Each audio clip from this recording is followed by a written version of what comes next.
Hi friends, welcome back to our channel. ముందుగా అయితే అందరికి నమస్కారం అండి. మరొక ఇంట్రెస్టింగ్ అప్డేట్తో నేను మీ ముందుకు రావడం జరిగిందండి. సో అప్డేట్ ఏంటి అనే విషయానికి కనుక వచ్చినట్లయితే, ఆంధ్రప్రదేశ్ రాష్ట్రంలో కొత్త పింఛన్లకు ఎప్పుడు దరఖాస్తులు ఓపెన్ చేస్తారు అనేటువంటి సమాచారం తెలియజేస్తానండి. చాలా మంది 50 సంవత్సరాల పింఛన్ల గురించి అయితే అడుగుతున్నారు.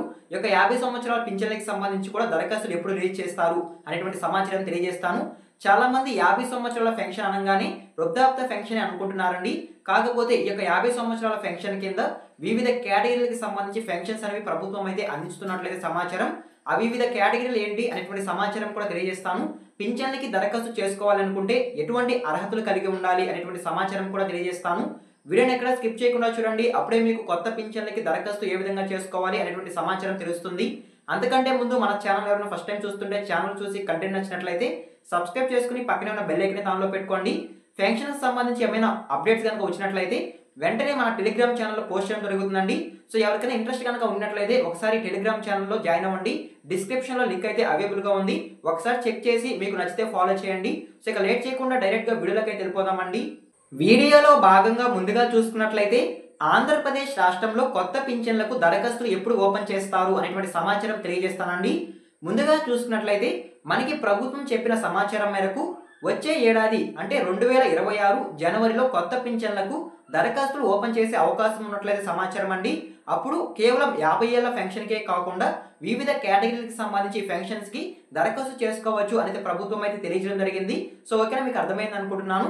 సో ఈ విధంగా కొత్త పింఛన్లకు దరఖాస్తులు అనేవి వచ్చే ఏడాది జనవరిలో విడుదల చేస్తున్నట్లయితే సమాచారం అండి. సో ఓకేనా, సో ఇక కొత్త పింఛన్లకు దరఖాస్తు చేసుకోవాలి అనుకుంటే ఎటువంటి అర్హతలు కలిగి ఉండాలి అనేటువంటి సమాచారం తెలియజేస్తాను. సో ముందుగా చూసుకున్నట్లయితే మీ యొక్క ఆదాయం అనేది గ్రామీణ ప్రాంతాల్లో 10,000, అదేవిధంగా పట్టణ ప్రాంతాల్లో 12,000 ఉండాలనే సమాచారం.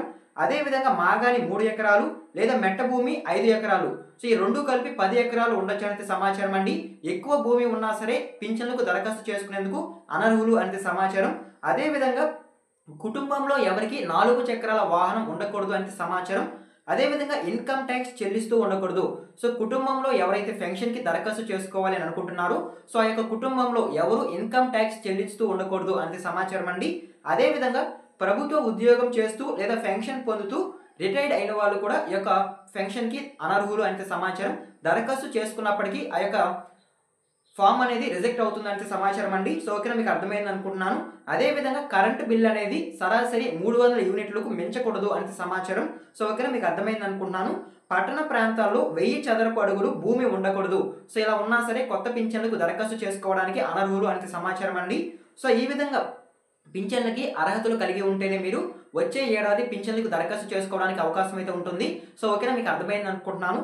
అదేవిధంగా నెక్స్ట్ చూసుకున్నట్లయితే ప్రభుత్వం అందించే 50 ఏళ్ల పెన్షన్ అంటే కేవలం వృద్ధాప్య పెన్షన్ అని అనుకుంటున్నారండి. కాకపోతే ప్రభుత్వం 50 సంవత్సరాలు పూర్తి చేసుకున్న వారికి వివిధ కేటగిరీల కింద పెన్షన్ అనేది అందించడం జరుగుతుంది. సో ఎవరికి ఈ పెన్షన్ అందించడం జరుగుతుంది అనేటువంటి సమాచారం తెలియజేస్తాను. 50 సంవత్సరాలు పూర్తి చేసుకున్న వెంటనే ఎవరెవరు ఈ పెన్షన్కి దరఖాస్తు చేసుకోవచ్చు అనేటువంటి సమాచారం కూడా తెలియజేస్తానండి. సో ముందుగా చూసుకున్నట్లయితే వృద్ధాప్య పెన్షన్ రావాలి అంటే దరఖాస్తుదారునికి నేను ఇందాక చెప్పిన అర్హతలు కలిగి ఉండి 60 సంవత్సరాలు కనుక ఆధార్ కార్డులో కనుక ఉన్నట్లయితే సో వెంటనే వృద్ధాప్య పెన్షన్ అయితే పొందవచ్చండి. కాకపోతే ఎవరైతే ఎస్టీ వాళ్ళు ఉంటారో కేటగిరీకి సంబంధించి వారు కనుక 50 సంవత్సరాలు కనుక పూర్తి చేసుకున్నట్లయితే సో వెంటనే ఈ యొక్క వృద్ధాప్య పెన్షన్కి దరఖాస్తు చేసుకోవచ్చు అంటే సమాచారం. సో ఓకేనా, మీకు అర్థమైంది అనుకుంటున్నాను. అదేవిధంగా ప్రభుత్వం ఎన్నికల సమయంలో ఇచ్చిన హామీ మేరకు బీసీ కేటగిరీకి సంబంధించి ఎవరైతే లబ్ధిదారులు 50 సంవత్సరాలు పూర్తి చేసుకొని ఉంటారో సో వారు కూడా వెంటనే ఈ యొక్క 50 ఏళ్ల పెన్షన్కి దరఖాస్తు చేసుకోవచ్చు అనేది సమాచారం అండి. సో వారికి ఒక పెన్షన్ కింద 4,000 రూపాయలు ప్రభుత్వం అందించడం జరుగుతుంది అనేది సమాచారం. సో ఓకేనా, సో ఈ విధంగా ఎస్టీ బీసీ వారికే కాకుండా వివిధ కేటగిరీలకు సంబంధించి 50 సంవత్సరాలు కనుక పూర్తి చేసుకో ఉండే లబ్ధిదారులు కనుక ఉన్నట్లయితే వారికి వెంటనే రాష్ట్ర ప్రభుత్వం పెన్షన్ అందించడం జరుగుతుంది అనేది సమాచారం అండి. ఆ కేటగిరీ వాళ్ళు ఎవరు అనేటువంటి సమాచారం కూడా తెలియజేస్తాను.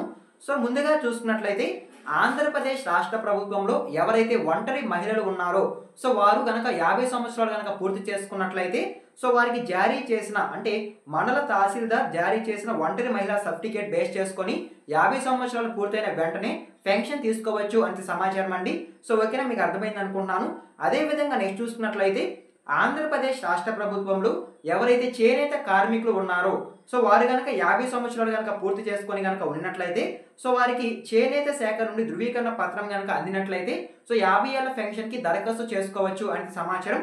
సో ఈ విధంగా ఒంటరి మహిళలు అదేవిధంగా చేనేత కార్మికులు ఈ యొక్క 50 ఏళ్ల పెన్షన్కి దరఖాస్తు చేసుకోవచ్చు అని సమాచారం అండి. అదేవిధంగా నెక్స్ట్ చూసుకున్నట్లయితే గీత కార్మికులు అంటే ఎవరైతే గౌడ్లు ఉంటారో సో వారు కూడా 50 సంవత్సరాలు కనుక పూర్తి చేసుకున్నట్లయితే సో వారికి కుల ధృవీకరణ పత్రం అనేది ఉంటుందండి. కళ్ళు గీస్తున్నట్లయితే ఆ ధృవీకరణ పత్రాన్ని బేస్ చేసుకొని 50 ఏళ్ల పెన్షన్కి దరఖాస్తు చేసుకోవచ్చు అంటే సమాచారం అండి. సో ఓకేనా, మీకు అర్థమైంది అనుకున్నాను. అదేవిధంగా ఆంధ్రప్రదేశ్ రాష్ట్ర వ్యాప్తంగా ఎవరైతే మత్స్యకారులు ఉన్నారో సో వారు కనుక 50 సంవత్సరాలు కనుక పూర్తి చేసుకున్నట్లయితే మత్స్య శాఖ నుండి ధృవీకరణ పత్రం పొంది వాళ్ళు 50 సంవత్సరాల పెన్షన్కి దరఖాస్తు చేసుకోవచ్చు అంటే సమాచారం అండి. సో వీరితో పాటు కళాకారులు పెన్షన్ సో కళాకారుల పెన్షన్ అనేది కూడా పొందవచ్చు అంటే సమాచారం అండి. ఆంధ్రప్రదేశ్ రాష్ట్ర ప్రభుత్వంలో ఎవరైతే కళాకారులు ఉన్నారో వారు కనుక 50 సంవత్సరాలు కనుక పూర్తి చేసుకున్నట్లయితే సో వారికి కళాకారులకు సంబంధించి ఒక ధృవీకరణ పత్రం అయితే ఉంటుందండి. సో దాన్ని పొంది వాళ్ళు పెన్షన్కి అప్లై చేసుకోవచ్చు అంత సమాచారం. ఆ పత్రం కనుక ఉన్నట్లయితే సో ఇక 50 ఏళ్ల పెన్షన్ కింద వాళ్ళు అర్హత కలిగి ఉంటారు అంత సమాచారం అండి. సో ఓకేనా, మీకు అర్థమైంది అనుకున్నాను. అదేవిధంగా నెక్స్ట్ చూసుకున్నట్లయితే డప్పు కళాకారులు సో డప్పు కళాకారులు ఎవరైతే ఆంధ్రప్రదేశ్ రాష్ట్ర వ్యాప్తంగా ఉన్నారో వారు కనుక 50 సంవత్సరాలు కనుక పూర్తి చేసుకున్నట్లయితే సో వారికి సాంఘిక సంక్షేమ శాఖ వద్ద రిజిస్ట్రేషన్ అయిన ధృవీకరణ పత్రం కనుక ఉన్నట్లయితే సో వారికి ఈ యొక్క 50 సంవత్సరాల పెన్షన్కి దరఖాస్తు చేసుకోవచ్చు అంటే సమాచారం అండి. అదేవిధంగా సాంప్రదాయ చెప్పులు కుట్టేవారు సో వీరికి మాత్రం 40 సంవత్సరాలు పూర్తి కాగానే సో ఇక 50 ఏళ్ల పెన్షన్కి దరఖాస్తు చేసుకోవచ్చు అంటే సమాచారం అండి.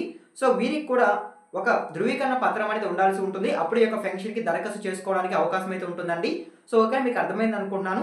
సో ఈ విధంగా 50 సంవత్సరాల పెన్షన్ అనగానే కేవలం వృద్ధాప్య పెన్షనే కాకుండా వివిధ కేటగిరీల కింద ప్రభుత్వం అయితే పెన్షన్ అయితే అందించడం జరుగుతుందండి. సో ఓకేనా, మీకు అర్థమైంది అనుకుంటున్నాను. సో ఇక 50 ఏళ్ల పెన్షన్ అయి ఉండొచ్చు లేదా వివిధ కేటగిరీకి సంబంధించి పెన్షన్ అయి ఉండొచ్చు. ఎప్పుడు దరఖాస్తులు ఓపెన్ చేస్తారు అనే విషయం అయితే నేను మీకు తెలియజేస్తాను అనుకుంటున్నాను. వచ్చే ఏడాది 2026 జనవరిలో కొత్త పింఛన్లకు దరఖాస్తులు ఓపెన్ చేసే అవకాశం ఉన్నట్లయితే సమాచారం అండి. సో ఓకేనా, మీకు అర్థమైంది అనుకుంటున్నాను. అప్పుడు ఎవరైనా సరే 50 సంవత్సరాలు పూర్తి చేసుకున్న వారు ఎస్టీ అయి ఉండొచ్చు లేదా బీసీ కేటగిరీకి సంబంధించి లబ్ధిదారులు కనుక ఉన్నట్లయితే వెంటనే దరఖాస్తు చేసుకోవచ్చు అండి. సో ఓకేనా, రాబోయే రోజుల్లో పెన్షన్కి సంబంధించి ఏమైనా అప్డేట్స్ కనుక వచ్చినట్లయితే నేను మీకు వెంటనే తెలియజేయడానికి ట్రై చేస్తాను. అవన్నీ మీరు మిస్ అవ్వకుండా ఉండాలంటే మన ఛానల్ని సబ్స్క్రైబ్ చేసుకుని పక్కనే ఉన్న బెల్ ఐకాన్ ఆన్లో పెట్టుకోండి. అదేవిధంగా మన టెలిగ్రామ్ ఛానల్ కూడా ఫాలో చేయండి. అందులోనే ముందుగా అప్డేట్స్ అనేవి పోస్ట్ చేయడం జరుగుతుంది. అందరికంటే మీరు ముందుగా తెలుసుకోవడానికి అయితే అవకాశం అయితే ఉంటుంది. కాబట్టి ఒకసారి విజిట్ చేయండి ఛానల్ అయితే. సో ఓకేనా, ఈ వీడియో ఎండ్ వరకు చూసింటే థ్యాంక్ యూ ఫర్ వాచింగ్ అండి. మరొక ఇంట్రెస్టింగ్ వీడియోతో మీ ముందుకు వస్తాను. అంతవరకు జై హింద్.